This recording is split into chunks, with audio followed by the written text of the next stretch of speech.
Estimados estudiantes, buenas noches. Bienvenidos al módulo 3, Nuevas tecnologías en el aula.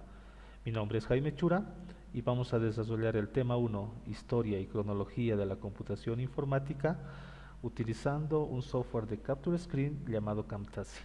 Para todas aquellas personas que no conozcan esta herramienta o lo sea nueva, vamos a compartir los enlaces que nos permitan realizar la descarga, instalación, configuración y uso de esta herramienta, ¿no?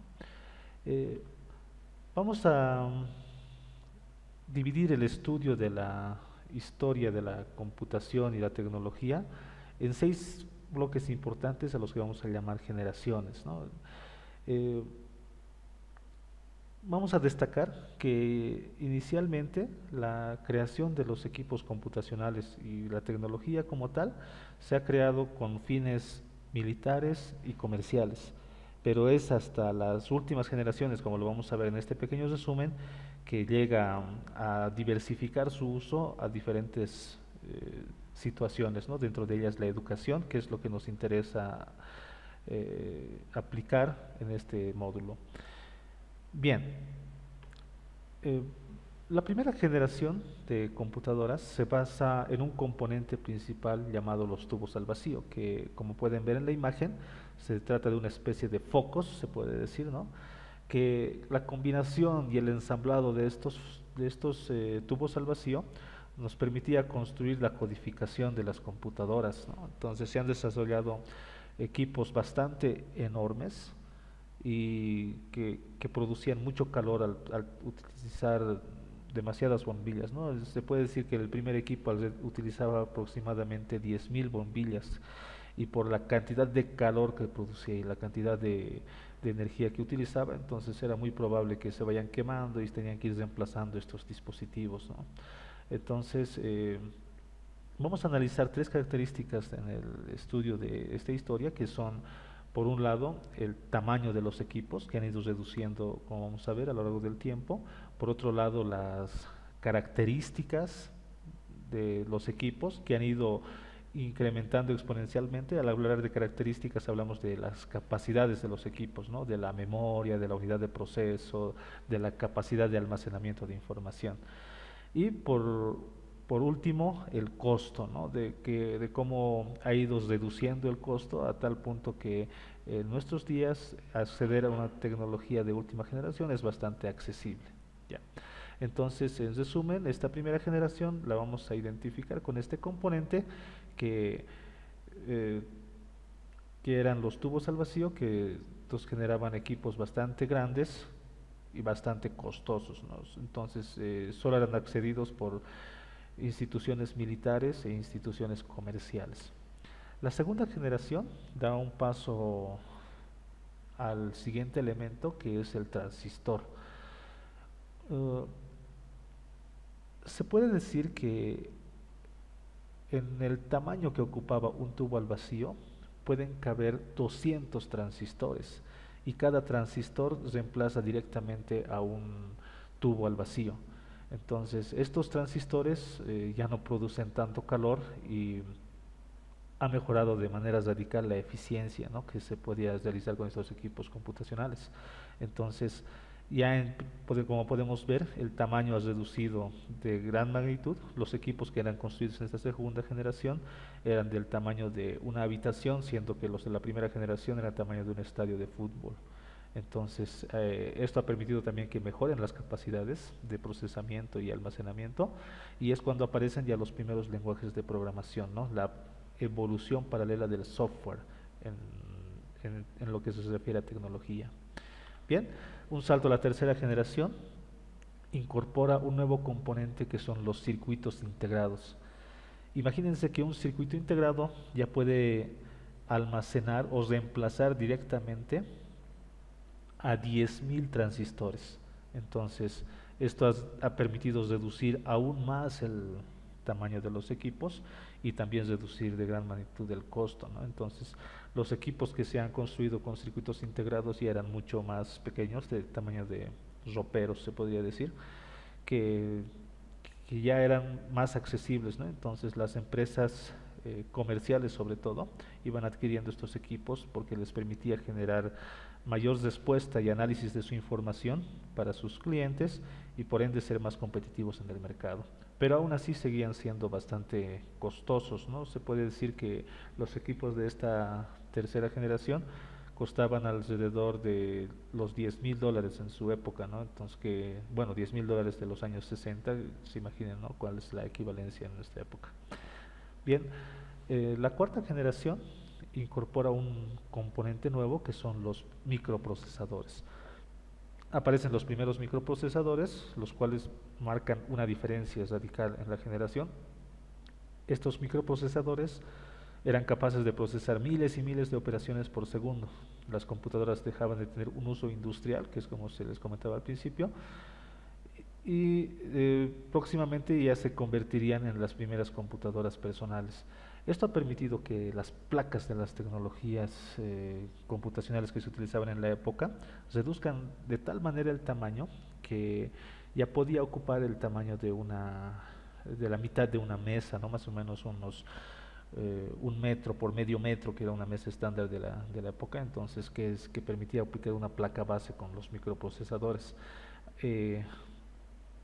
Y esto es lo que ha permitido que varias empresas de la época o varias personas se vayan interesando en esta tecnología para darle un uso más comercial, ¿no? La quinta generación ya se marca justamente por ese hito que corresponde a la masificación y producción de los equipos computacionales debido al pequeño tamaño que podía ocupar una placa de procesamiento, ¿no? que gracias al microprocesador. Entonces, esta época o esta era se caracteriza por la aparición de empresas macros que al día de hoy predominan el mercado mundial del software y en otros casos del hardware, ¿no? Tenemos a dos personajes que marcan la historia de esta revolución industrial tecnológica, marcados por Steve Jobs junto a Steve Wozniak con la empresa Apple y Bill Gates con la empresa de Microsoft, aliado a IBM, que producían grandes cantidades de equipos computacionales para el mercado. Bien, las computadoras personales en esta época ya eran todo un éxito, comienzan a tomar fuerza las grandes compañías, como les decía, de Apple y Microsoft, las cuales dominan el mercado actual, pero en aquel tiempo eran simples compañías, ¿no? Que como cuenta la historia, pueden revisar la biografía de Steve Jobs, la biografía que se ha publicado también de Bill Gates, han empezado en un garaje, ¿no? Los sistemas operativos o el software tiene ya una gran revolución.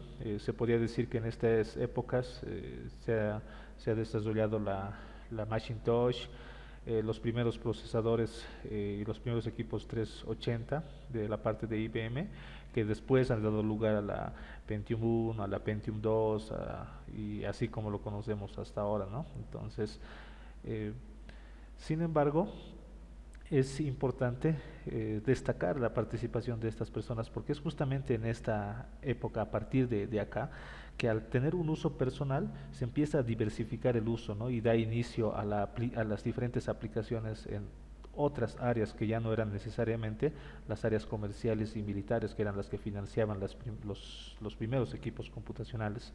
Entonces, en este caso, los equipos ya tenían usos como para la música, la multimedia, los videos, las imágenes, ¿no?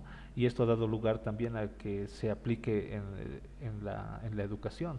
Entonces, todos estos tipos de recursos permitía poder llegar a los estudiantes en todos los niveles.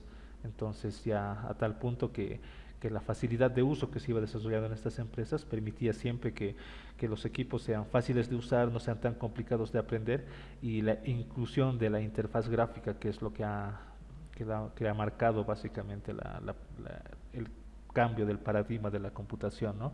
Porque antes de eso debemos tomar en cuenta que los equipos funcionaban por consola, entonces solo se escribían letras y comandos para que funcionen las computadoras. Entonces básicamente la sociedad lo veía como un dispositivo solo para genios, ¿no?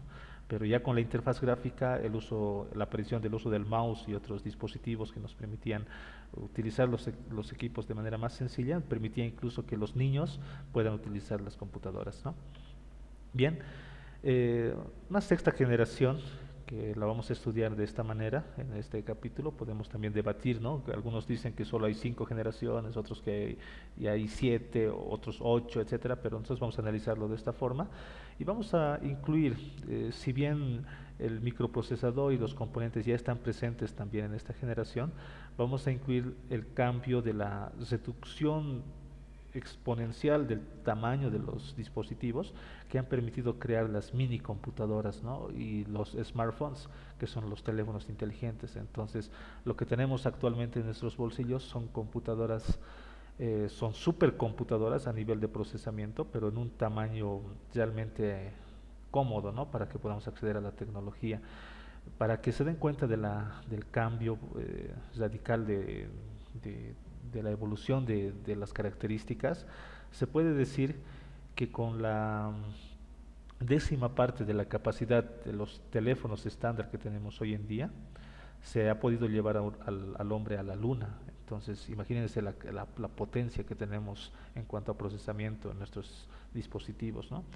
Entonces, esta, esta generación básicamente se ha dado lugar desde 1990, se han desarrollado los teléfonos inteligentes, pero el hecho de la reducción de estos componentes también ha permitido el desarrollo de otras áreas que hasta antes del desarrollo de los microprocesadores básicamente era un sueño o ciencia ficción, ¿no? El desarrollo de las áreas involucradas con la robótica y la inteligencia artificial, que se han vuelto ya al día de hoy términos comunes.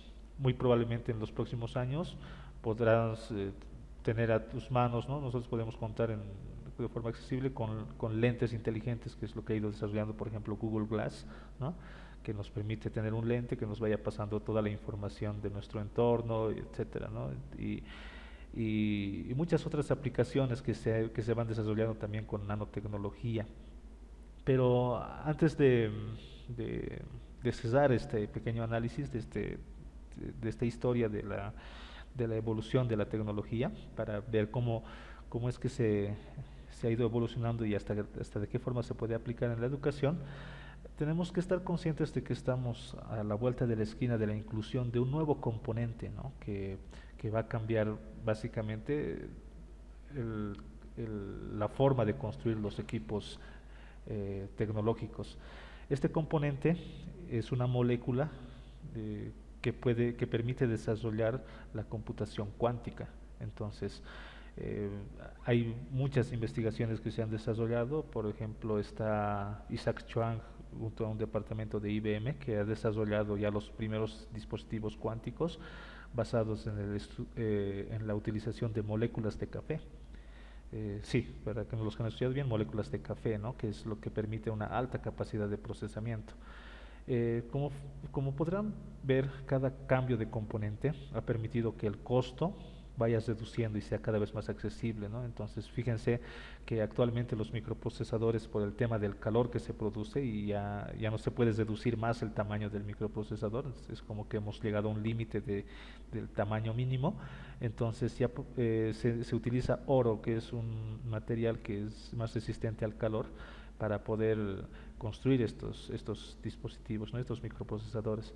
Pero con este avance tecnológico estaríamos hablando de una molécula de café que, que permitiría procesar básicamente 10.000 veces la capacidad que tenemos de procesamiento actual, ¿no? Entonces es importante leer, informarse y ver qué tecnologías se están desarrollando para que no nos tomen por sorpresa, ¿no? Y podamos estar siempre actualizados. Bien, para finalizar este capítulo, entonces estamos en una generación en la cual básicamente todos los estudiantes y docentes cuentan con la tecnología en sus bolsillos y tenemos que saber aprovechar y aprender cuáles son las herramientas que tenemos a nuestro alcance para poder afrontar estos retos y mejorar la educación, ¿no? Entonces vamos a realizar más debates en el foro que vamos a abrir para este tema y estamos abiertos, ¿no? A cualquier sugerencia y a cualquier comentario que puedan hacer respecto de este tema. Gracias.